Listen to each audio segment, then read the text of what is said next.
Third, to find the conversion factor between the units of the same physical quantity in two different systems of units. Let us use dimensional analysis to determine the conversion factor between joule, SI unit of work, and erg, CGS unit of work. Let 1 joule be equal to X erg. Dimensional formula for work is dimensions of m raised to 1, L raised to 2, T raised to minus 2. Substituting in the above equation, we can write dimensions of m1 raised to 1, L1 raised to 2, T1 raised to minus 2 is equal to X into dimensions of m2 raised to 1, L2 raised to 2, T2 raised to minus 2. X is equal to dimensions of m1 raised to 1, L1 raised to 2, T1 raised to minus 2 upon dimensions of m2 raised to 1, L2 raised to 2, T2 raised to minus 2.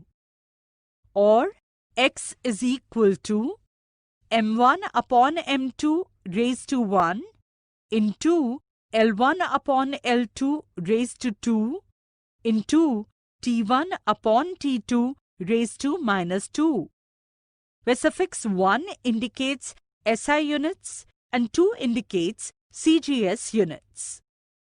In SI units, L, M, T are expressed in meter, kilogram and second, and in CGS system, L, M, T are represented in centimeter, gram and second respectively.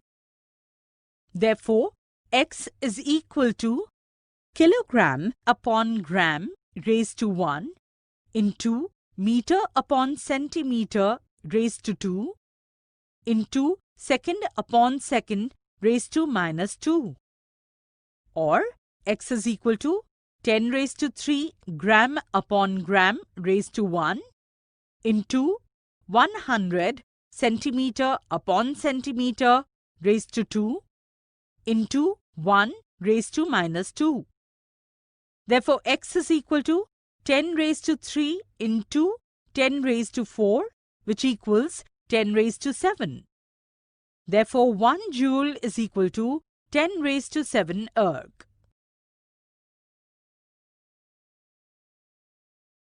Example 1.4. A calorie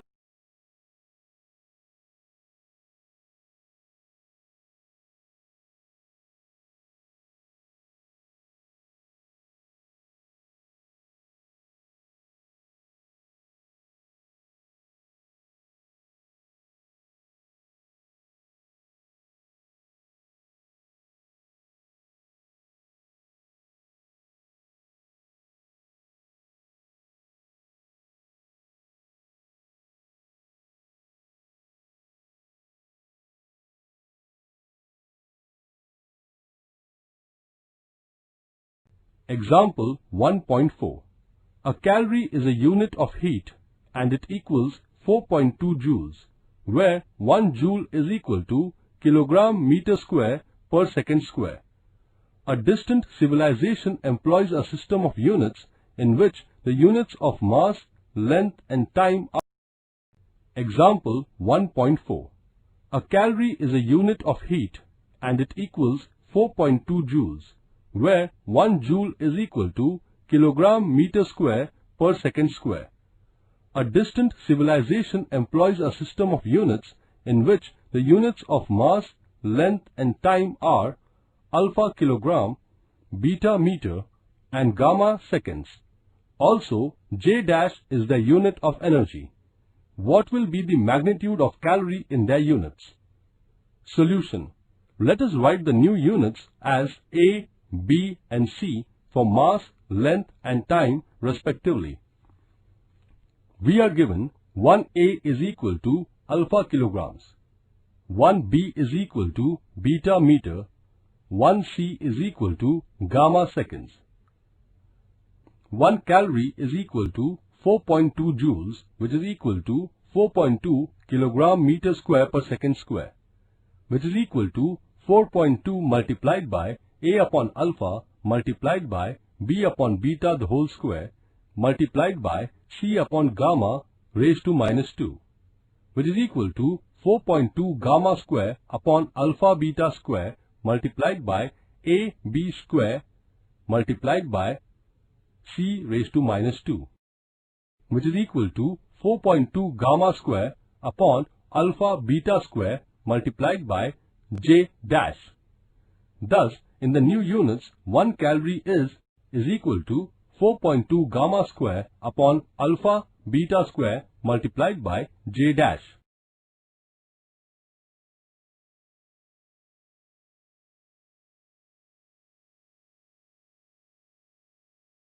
Limitations of dimensional analysis.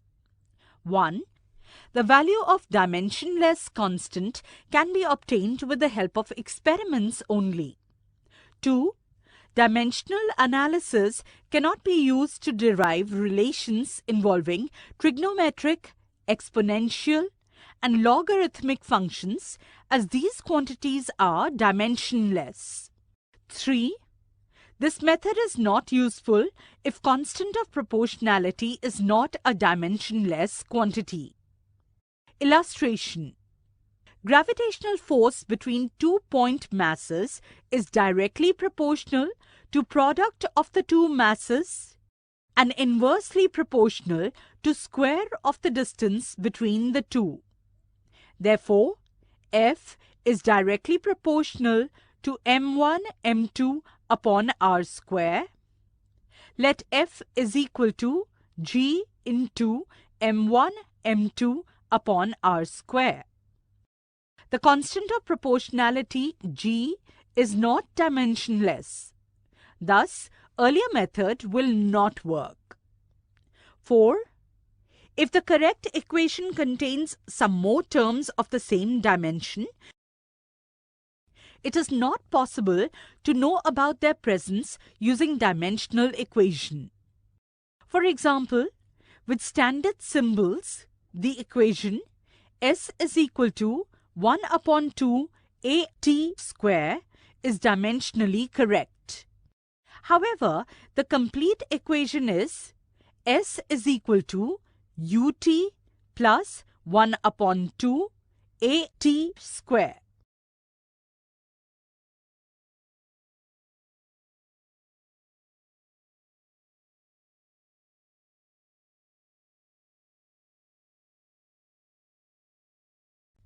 Accuracy, precision, and uncertainty in measurement. Physics is a science based on observations and experiments. Observations of various physical quantities are made during an experiment. For example, during the atmospheric study, we measure atmospheric pressure, wind velocity, humidity, etc. All the measurements may be accurate, meaning that the measured values are the same as the true values. Accuracy is how close a measurement is to the actual value of that quantity. These measurements may be precise, meaning that multiple measurements give nearly identical values, that is, reproducible results. In actual measurements, an observation may be both accurate and precise, or neither accurate nor precise. The goal of the observer should be to get accurate as well as precise measurements. Possible uncertainties in an observation may arise due to following reasons. 1. Quality of instrument used. 2. Skill of the person doing the experiment. 3. The method used for measurement. 4. External or internal factors affecting the result of the experiment. Can you tell? If 10 students are asked to measure the length of a piece of cloth up to a millimeter using a meter scale, do you think their answers will be identical? Give reasons.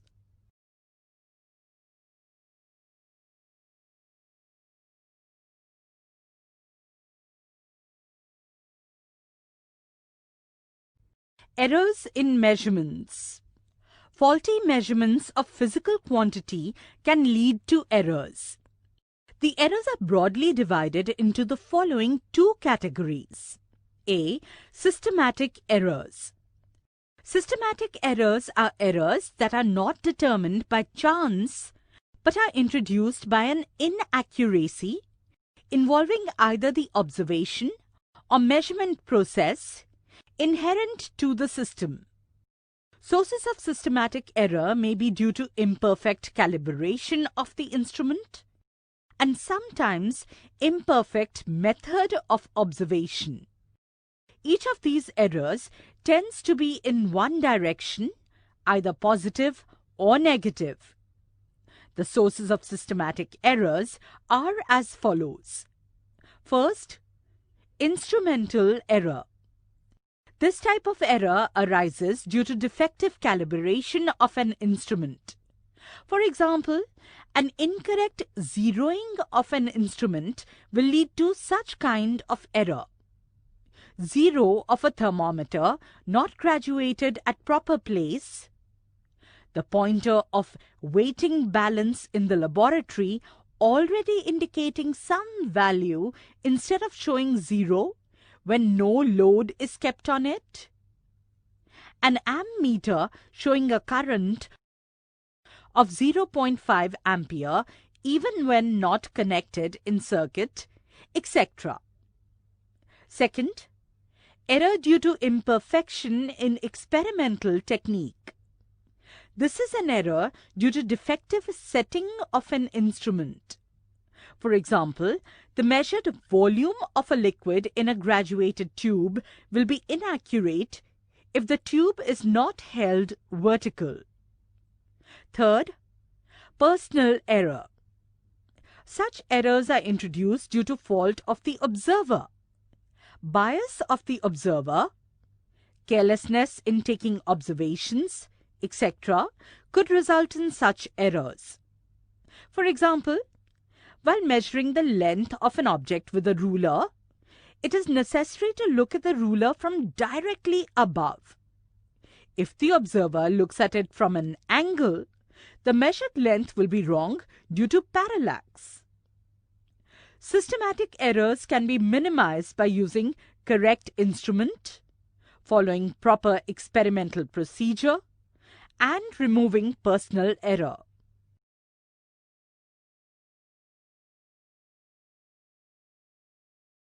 B. Random errors. These are the errors which are introduced even after following all the procedures to minimize systematic errors. These type of errors may be positive or negative. These errors cannot be eliminated completely, but we can minimize them by repeated observations and then taking their mean, that is average.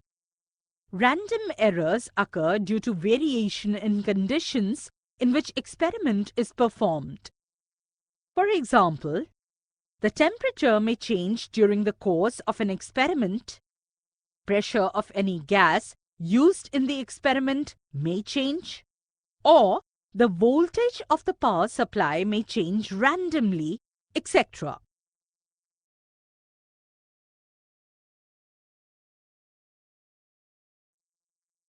Estimation of error.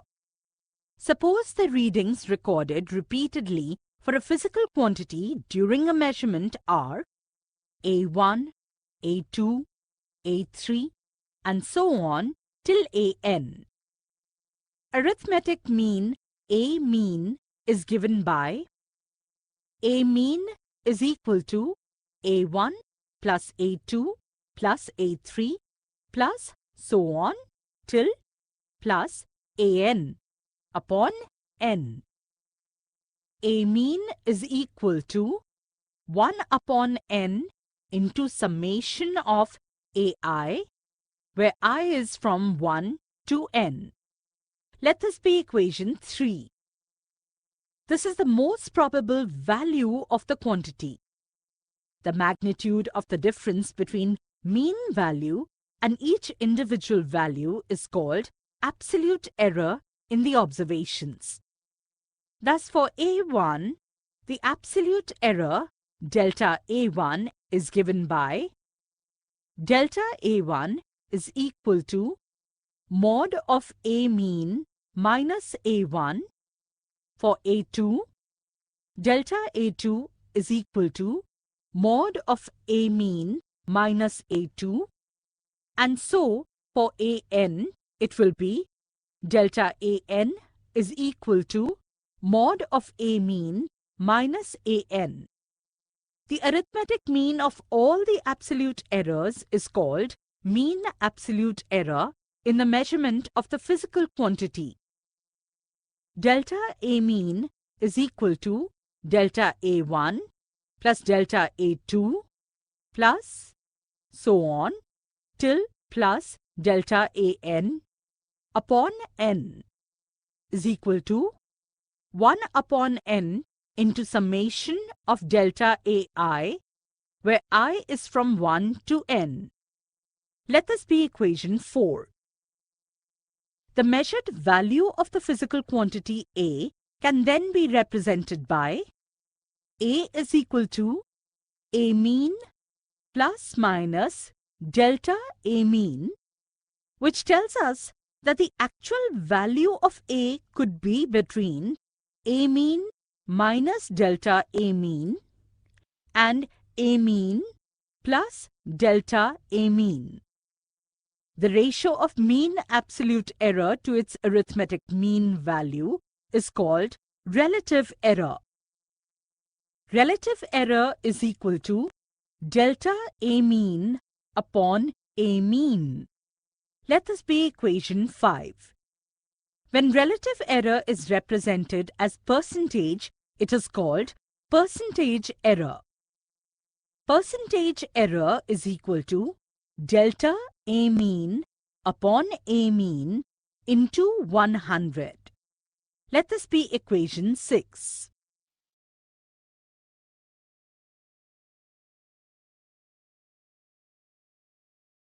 Activity.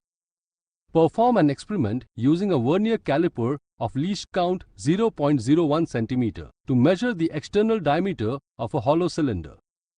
Take 3 readings at different positions on the cylinder and find 1. The mean diameter, 2. The absolute mean error, and 3. The percentage error in the measurement of diameter.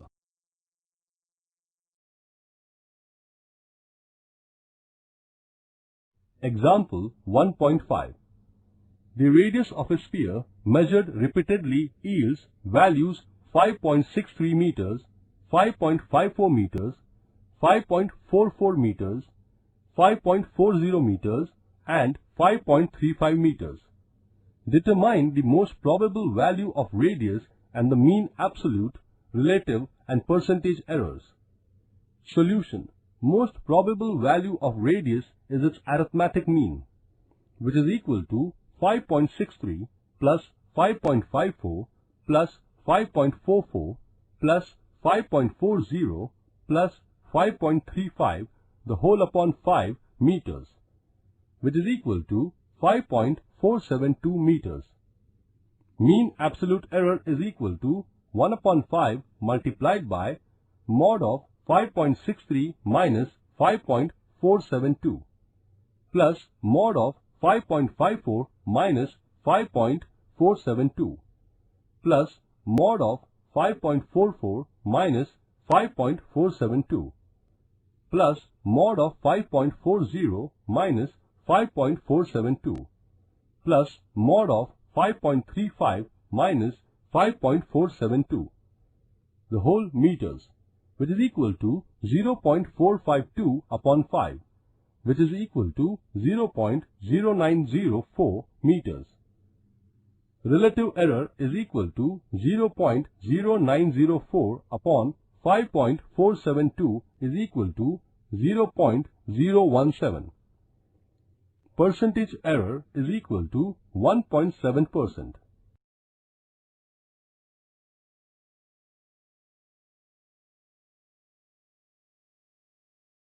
Combination of errors. When we do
Combination of errors.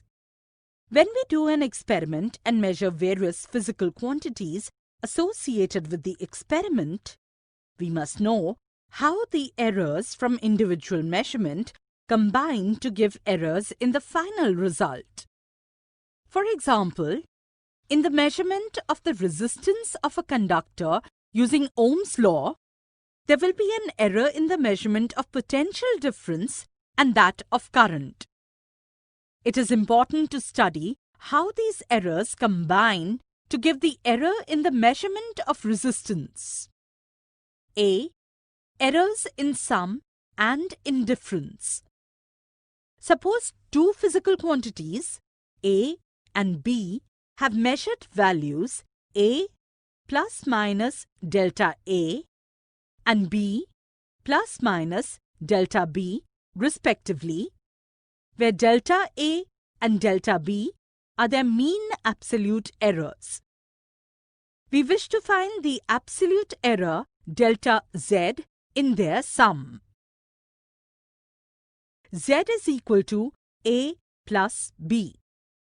Z plus minus delta Z is equal to A plus minus delta A plus B plus minus delta B, which equals A plus B plus minus delta A plus minus delta B plus minus delta Z is equal to plus minus delta A plus minus delta B.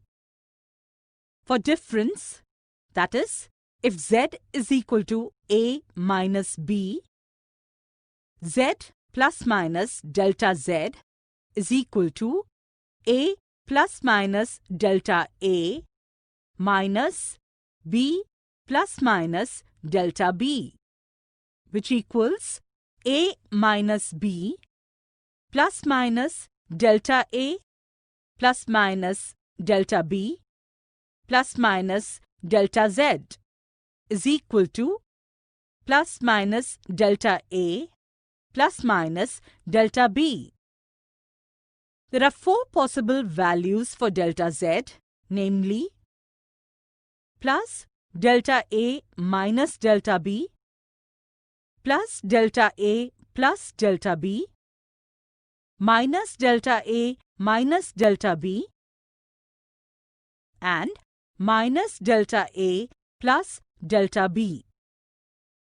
Hence, maximum value of absolute error is delta Z is equal to delta A plus delta B in both the cases. When two quantities are added or subtracted, the absolute error in the final result is the sum of the absolute errors in the individual quantities.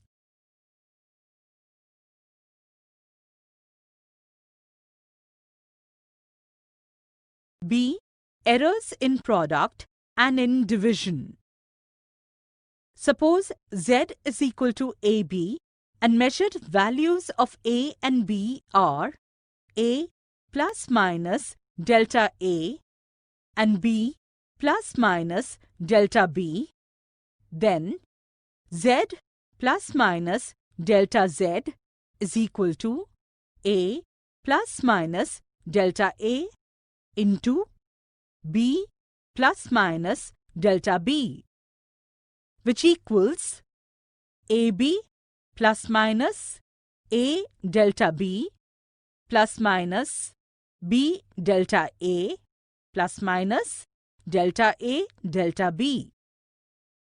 Now, dividing left-hand side by Z and right-hand side by AB, we get 1 plus minus delta Z upon Z is equal to 1 plus minus delta B upon B plus minus delta A upon A plus minus delta A upon A into delta B upon B. Since delta A upon A and delta B upon B are very small, we need to neglect their product. Hence, maximum relative error in Z is delta Z upon Z is equal to delta A upon A plus delta B upon B. Let this be equation 7. This formula also applies to the division of two quantities. Thus, when two quantities are multiplied or divided, the maximum relative error in the result is the sum of relative errors in each quantity.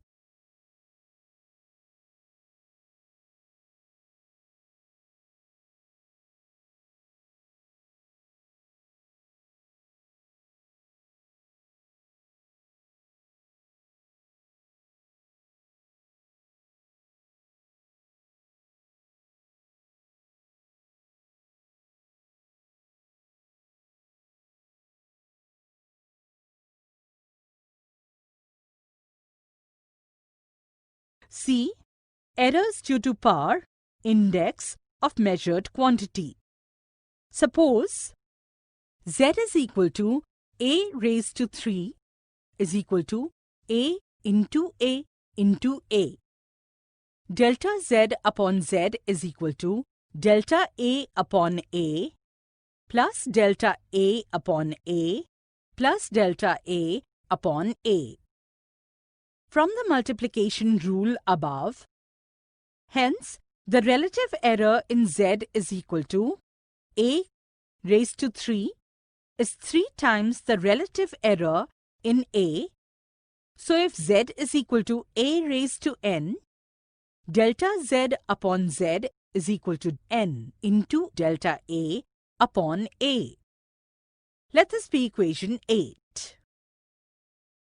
In general, if Z is equal to A raised to P into B raised to Q upon C raised to R, delta Z upon Z is equal to P into delta A upon A plus Q into delta B upon B plus R into delta C upon C. Let this be equation 9. The quantity in the formula which has large power is responsible for maximum error. Example 1.6. In an experiment to determine the volume of an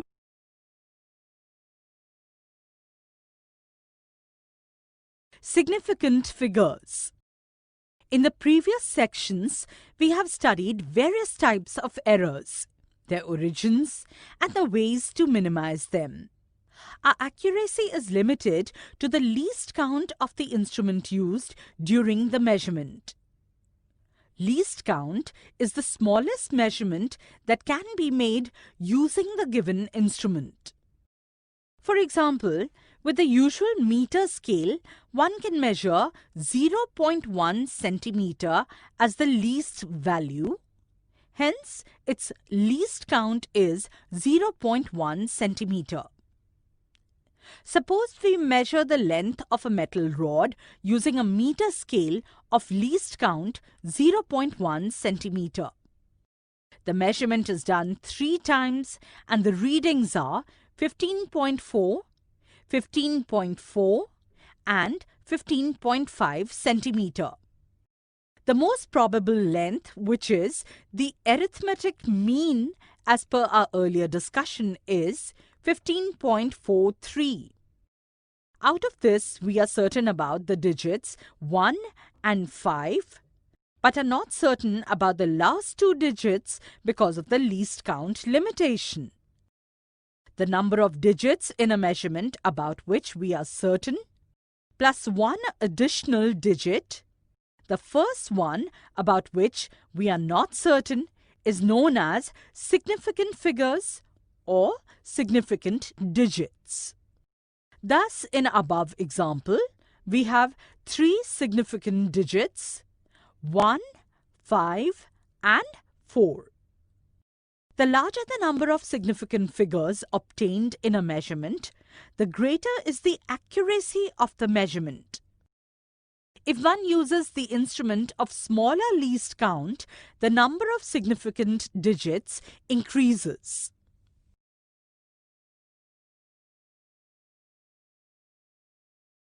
Rules for determining significant figures. 1. All the non-zero digits are significant. For example, if the volume of an object is 178.43 centimeter cube, there are 5 significant digits which are 1, 7, 8, 4 and 3. 2. All the zeros between two non-zero digits are significant. Example, m is equal to 165.02 gram has 5 significant digits. 3.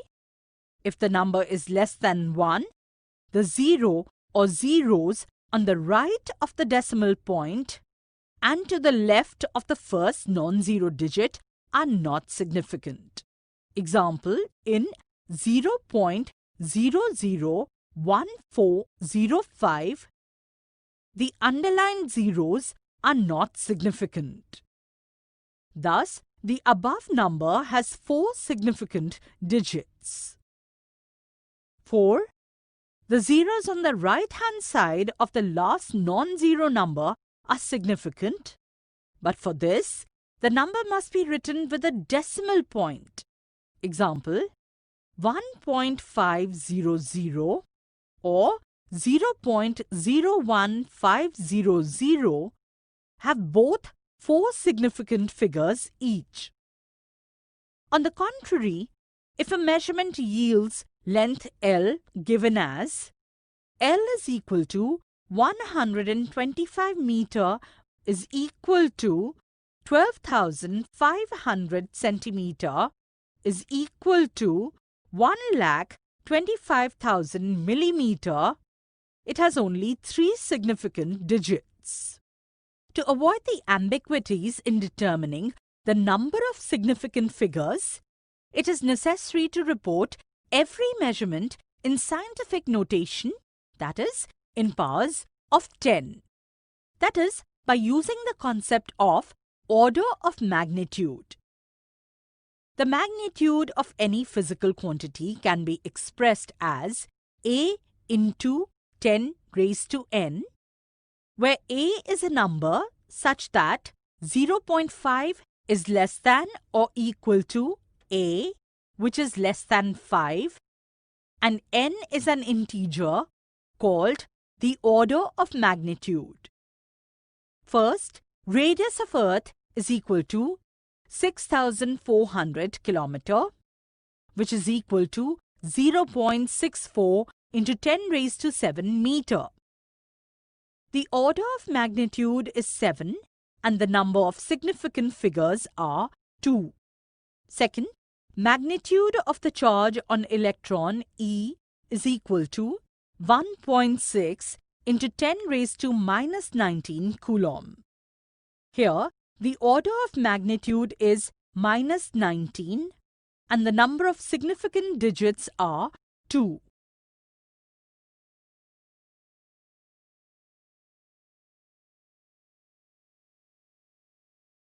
Definitions of SI units. Till May 20, 2019, the kilogram did not have a definition. It was mass of the prototype cylinder kept under controlled conditions of temperature and pressure at the SI Museum at Paris. A rigorous and meticulous experimentation has shown that the mass of the standard prototype for the kilogram has changed in the course of time. This shows the acute necessity for standardization of units. The new definitions aim to improve the SI without changing the size of any units, thus ensuring continuity with existing measurements. In November 2018, the 26th General Conference on Weights and Measures (CGPM) unanimously approved these changes, which the International Committee for Weights and Measures (CIPM) had proposed earlier that year. These definitions came in force from 20th of May 2019.